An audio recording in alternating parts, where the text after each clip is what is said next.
All right, welcome back to the deep dive. Today we're diving into something I think so fundamental, so universally fascinating: success. We've got this collection of stories, insights from people who've achieved, remarkable things. And we want to really break down what they did, what we can learn from their paths. Yeah. And hopefully you listening, you can find some, nuggets of wisdom to apply to your own goals, however you define success, right? We're going to be focusing on Elon Musk, Serena Williams, Oprah, some real titans. Mm-hmm. And we'll weave in some kind of core motivational principles along the way. Yeah, I think that's key, right? Because success, it means something different to everybody. What's so cool about these stories, though, is you see some common threads, some patterns, but also those unique approaches that each of these folks took. It's not one size fits all, right? So hopefully by the end of this deep dive, you'll walk away not just inspired, but with some practical things you can actually try. Okay, so let's kick things off with someone who, thinks big, right? Uh-huh. Elon Musk. After PayPal, he basically bet the farm on these kind of crazy at the time ventures. SpaceX, and Tesla. And what really struck me in all this research was how close he came to a total wipeout back in 2008. Yeah. Failed launches at SpaceX, Tesla bleeding money. I can't even imagine that pressure. Oh, absolutely. Talk about high stakes. What's fascinating, though, is he didn't fold. Right. He didn't crumble under the weight of it all. The sources really highlight his kind of unshakable belief in his vision, like long term. Even when things looked absolutely dire, that conviction, that belief, it seems like that's what kept him going. And that takes us to our first big takeaway from Musk, right? Think long term. We're not talking instant gratification here. SpaceX, Tesla, these were never going to be overnight successes. It really shows that those huge game-changing achievements, those often need decades of dedicated effort. Yeah, it's a huge perspective shift, especially, in our world of instant everything. But Musk, he had this vision that went way beyond just making a quick buck. And that helped him weather those storms, stay locked on the target. Yeah. Makes you think, how did he develop that kind of mindset, with all that pressure? Yeah, that's the question, isn't it? I think part of it was this deep belief that these things had to exist.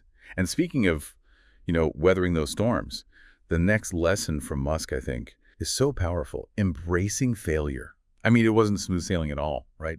Every rocket that crashed, every near bankruptcy with Tesla, those weren't seen as the end. They were brutal, intense, but valuable learning experiences. And such a crucial mental flip, right? Instead of failure being a stop sign, it's data, it's feedback. It informs the next attempt. This is that whole growth mindset thing. Yeah, you learn, you adapt, you get better, even when it's tough. Totally. Yeah. And, you can't talk about Musk without acknowledging the sheer volume of work. Yeah. The sources, they mention 100-hour work weeks just to keep these companies alive. That's a level of dedication. Wow. Yeah, it's intense. And I don't think anyone's saying, everyone needs to work themselves to the bone. But it does show that sometimes to bring these massive, ambitious things to life, it takes a ton of effort. There's passion there, but also a willingness to grind it out. Okay, so from the world of rockets and electric cars, let's shift gears to a whole different kind of intensity, the world of professional tennis. And Serena Williams, legendary dominance, but it wasn't a walk in the park, right? Mm-hmm. The sources talk about the racial discrimination she faced, the injuries, the health complications after childbirth. She had to battle through a lot. Yeah, absolutely. The word that keeps coming up with Serena is resilience. That unwavering mindset, the incredibly tough training, always pushing, always working harder than the competition. And I think just as importantly, not letting those losses break her. She'd always come back. All right. Oh, she always did. And that brings us to, I think, a classic but crucial lesson. Discipline often beats raw talent. It's a cliche, but man, Serena embodies that. Natural ability, sure, that's part of it. But the consistent effort, the dedication to her craft, that's what really set her apart. Couldn't agree more. It's a good reminder for all of us, right? Potential only takes you so far. It's that day in, day out work that really makes the difference. Showing up, putting in the reps, even when you don't feel like it, that's how you get to that mastery level. And speaking of mental game, that's the next takeaway from Serena, right? Yeah. Mental toughness. In a sport like tennis, being able to stay focused, to handle those setbacks, it's everything. One point can change the whole match, right? It's true. The mental side, at that elite level, it's often the deciding factor. Serena's ability to stay calm under pressure, to bounce back from those tough losses. That's mental strength in action. Yeah. And that's applicable to anything, right? Whether it's work, relationships, anything where you're facing challenges, it makes you wonder, what were her specific techniques? What was she doing to stay so locked in? Yeah, right. Was it visualization? Yeah. Some kind of mindfulness practice? Fascinating. And the final thing from Serena, it's this. Never stop improving. Even as arguably the best ever, she was constantly tweaking her game, her strategy. It shows that even at the top, there's room to grow. Complacency, right? That's the danger. Serena's always evolving, always adapting, whether it was to new opponents or as her own body changed. That's a lesson in lifelong learning. Success is not a finish line. It's a constant journey. Okay, so we've had innovation, we've had elite sports. Now for our last story, let's go to someone whose journey is, I think, incredibly inspiring. Oprah Winfrey. Overcoming poverty, being told she wasn't TV material, to then become this media powerhouse. It's amazing. Oprah's story, it's really powerful. What stands out is that authenticity, that and just like sheer persistence. She used her own struggles, her own experiences to connect with people in a way that felt so genuine, so real. It makes you think about the power of, human connection. Right? It really does. And that leads us to, I think, a profound lesson from Oprah, turning pain into purpose.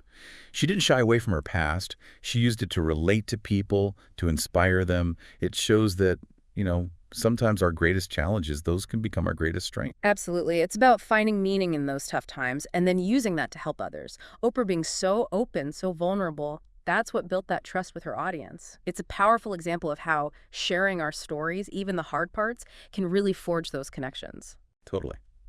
And speaking of connection, that's our next takeaway from Oprah, the importance of building relationships. Her success, it wasn't solo. It was built on those strong connections, mentors, colleagues, her viewers. It shows how crucial networking is, how much we can achieve together. You're so right. It's that the whole it takes a village thing, right? Right. Very few people achieve great things totally alone. Oprah's story is a reminder to build those relationships, to find your tribe, your mentors. That support system can make all the difference. And lastly, from Oprah, it's this. Always keep evolving. Yeah. I mean, going from talk show host to building a whole media empire, that takes adaptability. She didn't get comfortable. She kept pushing. That willingness to change, to see new opportunities, that's how you stay relevant, how you keep growing. It's about recognizing that success isn't static, it's an ongoing process. So there we have it, right? Elon, Serena, Oprah. We've seen long-term vision, resilience, discipline, mental toughness, constant improvement, turning challenges into strengths, the power of connection. So much to take away. And these aren't just like theories. These are principles in action, lived examples. Exactly. And now, for everyone listening, the question is, what resonates with you? What stands out? Because the next step is, what can you do, even something small, today, to move a little closer to your own success, whatever that looks like? And here's a final thought. All of these folks, they didn't just achieve personal success, right? They changed the world in a lot of ways. Yeah. So if you think about your goals, your dreams, how could your success have a positive ripple effect? How could it impact others? It's worth thinking about. Absolutely. It's about finding that sweet spot where your passion, your skills, and the needs of the world intersect. Well said. And on that note, thanks for joining us on The Deep Dive. We'll see you next time.